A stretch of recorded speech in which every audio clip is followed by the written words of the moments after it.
Yaan araarri fi nageenya Waaqayyoo si wajjin haa ta'u nagaa akkam jirtu dhaggeeffattoota keenyaa sagantaa keenya guyyaa har'aan eegallaa guyyaa har'aa maalummaa macaafa qulqulluu waliin ilaalla jechuudha. Macaafa qulqulluu maalummaa macaafa qulqulluu hubachuuf wantoota arfan kanaa hubachuun baay'ee barbaachisaa. Tokkoffaa hiika beekumsa. Beekumsi yeroo hundaa sodaa wajjin waan ta'eef hiika beekumsaati. Lammaffaa hiika gorsaa. Gorsi maal akka ta'e akka waan sillan jedhu kana. Maal akka ta'e sirriitti adda baasnee beekuu. Sadaffaan ogummaa fi fakkaattii kanneen sirriitti beekuun barbaachisaa waan ta'eef mee hiika kanneenii xiqqeessinee gabaabsinee dura waliin ilaalla maalummaa. Hiika beekumsaa naawolojii. Hiiki beekumsaa beekumsi akka AI'tti jechuudha. Artificial Intelligence haala waliigalaatiin akkamitti knowledge is awareness, understanding, information about subject, fact, skill acquired through experience. Experience'aan kan argamudha. Hin barbaadadha. Beekumsi experience'aan, study'aan, qorachuudhaan, experience jechuun muuxannoodhaan, experience'aan kan argamudha. Wanni kana jedheef har'a macaafni qulqulluu inni kakuu moofaa jennu sun iddoo gurguddaa baattuu ibsaa dameelee torbaan qabu sun akkasinii galuuf ispiriyaansiidhaan macaafoleen beekumsaaf sodaa waaqayyoon jedhan kana dura akkuma isinii ibsa.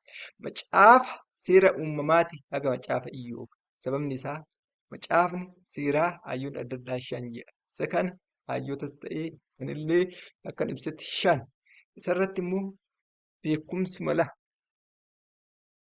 muuxannoo Allah beekannoo seeraa macaafa seeraa 5 jechuun macaafa seera uumamaa, seera ba'uu, seera lakkoofsaa, seera leewwotaa minaamina jedheetu macaafa seerotaa sana bifa muuxannootiin amala macaafa Musee fu'an. Macaafni Musee muuxannoo seeran jiraateetu Iyyaasuu macaafa Iyyaasuu fu'an. Macaafni Iyyaasuu seeran jiraatee akkamitti akka macaafa qulqulluu seera kanaan jiraachuu danda'u muuxannoo nu dabarsa waan ta'eef macaafuma seeraa sana ifa muuxannoodhaan barraa'e. Macaafni seeraa 5 sun macaafonni Iyyaasuu haga Iyyoob kun bifa muuxannoodhaan macaafa beekumsaaf sodaa waaqayyoo jedhu macaafa seera uumamaa haga macaafa Iyyoob ta'uu jala muraa beekan akka gurguddoo baattuu damee ibsaa torbaniin ibsa bu'u. Inni lammaffaan immoo kan beekuu qabnu akka AI counselingidha. General means guidance, advice or guidance gaggeessummaa jechuudha. Macaafa kaayyoon raajotaa nu gaggeessuuf nu gorsuudhaaf har'a spiritual formiidhaan bifa hafuuratti waan jijjiirameef gaggeessan keenya gorsaan keenya hafuura qulqulluu isa keessatti hayyoonni laagdee durii wannoon raajoon qabni raajotaatitti mitu hafuura gorsaaf humnaa jedhama. Gorsi yeroo hundaa humna wajjin deema. Hiika ogummaa fi hubannaa akka AI'aatti. Wisdom is the ability to make sound jechuudha. Dandeettii murtoo fudhachuu. Applying accumulative knowledge godhanii inside life experience murtoo fudhachuudha. Ogummaan hubannaa wajjin deema isin haa galu. Macaafni qulqulluun akka kanaa. Fakkaatti inni uumammoo fakkaatti jechuun kana sadeeniin jechuun sadeen kana hin jedhu. Beekumsaa fi sodaa waaqayyoo, gorsaa fi humnaa fi ogummaa fi hubannaan dhuma tokko guddachuun immoo macaafa maal jedhama fakkaattii jedhama. Fakkaattii waaqayyoo usuma kana waaqayyo warra nurraa barbaada. Kanaaf wanni gisa tokko guddachuudha. Har'as ni haa galu. Har'a mee irra deebinee jaalala Kiristoos beekuu isa jedhu isa Efesoon 3:4 irratti kadhata abbaa keenya kadhata ijoo ta'e sun maal akka ta'e har'a Iyyasuus Kiristoos amantiin garaa keenya keessatti buufattu jaalalatti hundaaf hundee jechuun macaafa kakuu moofaa dameelee ibsaa kana ibsuu akka ta'e har'a sirriitti waliin ilaalla waan ta'eef beekumsaaf sodaa baay'ee waan ta'eef har'a kanaafin kan isin ibsa. Efesoon 3:1. Egaa waa'ee kanaaf jilbiiffadheen kadha jedha Phaawulos. Sanyiin waaqa keessa jiraatuu fi sanyiin lafarra jiraatu hunduu isumaan waamamu. Waa'ee namummaa keenya keessaaf abbaan akka badhaadhummaa ulfina isaatti gara hafuuratiin humnaan guutamuu nan kadha. Kiristoos amantiin garaa keessan keessa akka buufatu. Jaalalatti hundaaf hundee akka godhatu. Warra waaqayyoof qulqullaa'an hunduma wajjin dhoksaan hammam akka bal'atu, hammam akka dheeratu, hammam akka ol fagaatu, hammam akka gadi fagaatu hubachuu akka danda'u. Jaalala Kiristoos inni jedhu.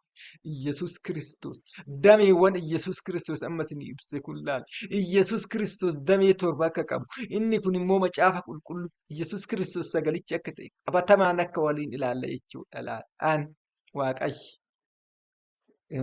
te'ooloojiin baran te'ooloojiin baradha innaa waaqayyo te'ooloojii miti akkaawuntiin faayinaansii baradha garuu sagalee ani seenaa macaafa qulqulluu istirii macaafa qulqulluu te'ooloojiin beeku garuu seera kana waaqayyoon namaa ibsa waan ta'eef waaqayyo seera isaatii waan naa ibseef kanaaf sirriitti waliin ilaalla jechuudha. Lakkadhanni kun guutumatti gara mana qulqullummaa waaqayyoo dameelee Yesuus Kiristoos dameelee torban ibsu jechuudha. Yesuus Kiristoos amantiin jechuun sagalichi kun sagalichi macaafa kakuu moofaa kun guutumatti nu keessaa akka ifu ka'achuu jechuudha dhaggeeffattoota keenya.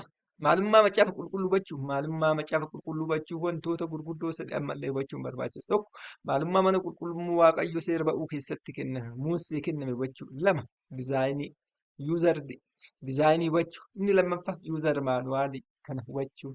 Namni sooftiweer injiinarii tokko sooftiweerii yommuu hojjetu sooftiweerii guddaa tokko jalqaba irratti siistem dizaayinii wantichaa kaasa. Dizaayinii nama laalas keessatti isin haa galu yaa dhaggeeffattoota keenya. Isa kakuu moofaa keessatti dizaayinichi Museef kenname mana qulqullummaa waaqayyooti. Yuuzar maanuwaaliin immoo maanuwaalii fayyadamtootaa immoo macaafa kakuu haarawaa innis akkaataatti fayyadamneetoo kallattiilee fi daandilee irra deemneetoo yuuzar dizaayinii kana seera kana macaafa kana of keessatti laphee keenya keessatti ibsu kan nu ibsu waan ta'eef yaa dhaggeeffattoota keenya har'a sirriitti waliin waan ilaalluuf sirriitti obsaan dhaggeeffadha. Fakkii mana qulqullummaa waaqayyoo laal hayyoonni adda addaa kaasan. Tokko kutaalee gurguddaa afur barrii qabaa. Ooddii qabaa iddootti qulqulloofnu iddoo laal aarsan itti qopheeffamu iddootti dhiqannu yakka irra daddarbaa namticha tokko inni hunduma keenya irratti murame yakka Roomee 5:8 dubbisaa yakkaan irra daddarbaan namticha tokko hunduma keenya irratti mursiise akkuma kakuu laalee irratti nu gale seete. Ermiyaas macaafa raajii Ermiyaas 31:33 irratti yakkaa keessa isiniif cubbuu keessa isiniif hin dhiisa yakkaa keessa isiniif hin dhiisa cubbuu keessa hin deebi'ee isinitti hin lakkaa'u akkuma jedhe yakkaan keenya cuuphaadhaan laalinni kun cuuphaa bakka bu'a isiniif haa galu har'a cuuphaan yakkaa addaam nurratti mursiise ofirraa dhiquu fakkaattiidha kun pilaaniidha fakkiin kun inni kun immoo lammata alachuu erga lammata asitti aarsaa qopheessina jechichi sagalichi asirratti baattuu dameelee ibsaalee torba qabula sagalichi jechichi erga namni tokko adeemsaalee barriin har'a wangeelaa fi hojii hodhumtootaa bakka bu'u barri waldaa kiristaanaa bara waldaa roomitirraa barri warra roomee keessattuu maal bakka bu'a seete isinii haa galu ergaa warra roomee. Barri waldaa kiristaanaa achii jalqabe laasinii haa galu dhaggeeffattoota keenya. Qulqullaa'uun ooddii bakka amantiin echarraa jalqaba dubbisaamee sirriitti Galaatiyaa keessatti guddachuun dameelee baattulee Iyyasuus Kiristoos ibsuun Efesoon Iyyasuus Kiristoos amantiin garaa keenya keessaa buufatu jaalalatti hundaaf hundee haa godhatu oksaan ogummaa isaa hammam akka gadi fagaatu hammam akka ol fagaatu hubachuu akka dandeechan jaalalli isaa safara beekumsa namaa bira dabarsu beektanii guutumatti amma hosa bira geechanitti kan jedhu dameelee Iyyasuus Kiristoos kana torban baal isin haa galu dhaggeeffattoota kakuu moofaa keessatti Israa'eloonni zayita calalamaa lubatti kennanii zayitiin calalamaa kun ibiddaan dameelee torban baattuu ibsaa kanarraa ifaa bula jechuun dubbisa inni kun jechuun baattuu ibsaa dameelee baattuun ibsaa waldaa kiristaanaa bakka waan ta'eef mul'ata tokko 20 dubbisa. Kallattiidhaan har'a namoonni qulqullaa'anirraa namoota qulqullaa'an warroota tiskee ta'anirraa kallattiilee torbaa humna hafuura qulqulluuti sagalee waaqayyoo ifaa bula jechuudha. Sagalichis dameelee torban kana jechuun maali bakka bu'aseeti? Inni jalaa bal'aan kun maal bakka bu'aseeti? Macaafa seera uumamaa haga macaafa Miikiyaas, macaafa raajii isa macaafa Iyyoob jechuu kiyya. macaafa seera uumamaa haga macaafa iyyuu. Inni itti aanu macaafa raajotaa, inni itti aanu macaafa gorsaaf humnaa, macaafa fakkeenyaa haga weedduu weedduu. Inni macaafa fakkaattii yookiin macaafa faarfannaa. Haala kanaan qoqqoodama. Macaafni faarfannaa bakkee gurguddoo shanitti seensaa fi tokko seessa. Gara dhumaarratti immoo cuuffaa waan qabuuf bakka shanitti isa kanneen shanan isa tokko kallattii tokko shananiin isa tokko guddachuu jechuun maal jechuudha sitti fakkaatti. Haala kanaan qoqqoodama dhaggeeffattoota keenya. Har'a warroonni guddan, warroonni sagalee waaqayyootiin gurguddate, warroonni lammata dhalan, warroonni mootummaa waaqayyoo keessa jiran, baattuu ibsaa, dameelee ibsaa kana warra ibsan jechuudha. Har'a waldaa kiristaanaa warri mootummaa waaqayyoo galan warroota kana ibsan. Gaafa seenaa durboota kurnan Maatewos 25 san hin dagatina. Mootummaa waaqayyoo maal fakkaata jedhe? Durboota kurnan isa shan gowwoota, shan abshaalota san jalaa abshaalonni zayitii cilalamaa guutumaan guututti warri qabatanii ibsan guyyaa misirroon warri zayitni jalaa uume warra mootummaa warra alaati. Har'a dirqama sagalee waaqayyoo nu keechaa laphee keenya mootummaa waaqayyoo keessa jiraachuun ifuun dirqama waan ta'eef har'a waldaa kiristaanaa akka kiristaanatti akka seeraan hin deddeebine kan godhe inni tokko isa kana. Maaliif waldoonni baay'een kan itti baran maal jedhu seete mootummaa waaqayyoo gaafa dhaban nan amana jedhee gaafa qalbii jijjiirratti gaafa mafa'ii foonii keenya laachi jijjiirranne sana mootummaa waaqayyoo galle. Mootummaa waaqayyoo galuudhaaf dirqama dameelee torban irra baattuu ibsaatirra ifuun Iyyasuus Kiristoos amantiin garaa keenya keessatti buufachuun jaalalatti hundaaf hundee godhachuun dirqama waan ta'eef irra dhaggeeffattoota keenya ani furmaata qapheessinii kana mul'ataan argee beekta. Har'a biyya lafaa keessa waldaan kiristaanaa warri kallattii afuriin jiru tokko warra kanaan ala jiru warra dukkana keessa jiru lammataa warra ooddii kana keessa jiru. Warri ooddii kana keessa jirullee isinii haa galu dhaggeeffattoota keenya. Mootummaa waaqayyoo hirmaattuu eebba Yesuus Kiristoos jechuu miti. Warri hirmaattuu eebba Yesuus Kiristoos ta'an warroota as keessa jiran. Ana waaqayyo mul'ata natti agarsiise. Waldaan biyya Itoophiyaa kallattiilee torbaa, kallattiilee sadi'iin bakka sadiitti argamu tokko warroota dukkana keessa jiran, warroota ooddiin warroota tajaajiloota kanaan waliin argine jechuudha. Inni lammataa warroota ooddii kana keessa jiran.